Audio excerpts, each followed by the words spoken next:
Il Catania Off Fringe Festival ha pensato diverse iniziative che non riguardano soltanto i teatri e i luoghi dove si svolgono gli spettacoli in modo tradizionale, ma anche per esempio le scuole, come questa, come la Musco. Ed è un'iniziativa che sta funzionando benissimo. Già nei giorni scorsi sono iniziati per esempio dei laboratori, cui partecipano molti ragazzi dei nostri licei, laboratori che riguardano per esempio l'impostazione della voce a teatro, l'improvvisazione, e li stanno facendo stabilire, ragazzi, un contatto con il teatro vivo, con il teatro agito in prima persona, che li sta entusiasmando. Oggi abbiamo finalmente addirittura uno spettacolo, Girasebbe non abita più qui. Nei giorni prossimi ne avremo altri. Ed è una bellissima iniziativa perché tanto i ragazzi vivono lo spettacolo teatrale dal vivo, nel senso che lo vivono nell'auditorium dove si svolgono di solito le attività scolastiche, e quindi hanno la possibilità di fruirlo direttamente.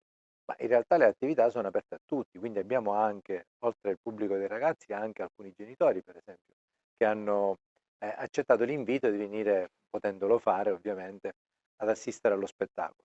E quindi diventa anche un modo per offrire a tutta la città, usando appunto la capillarità che hanno le scuole sul territorio, offrire a tutta la città la possibilità di fruire di spettacoli teatrali. È veramente una bella iniziativa.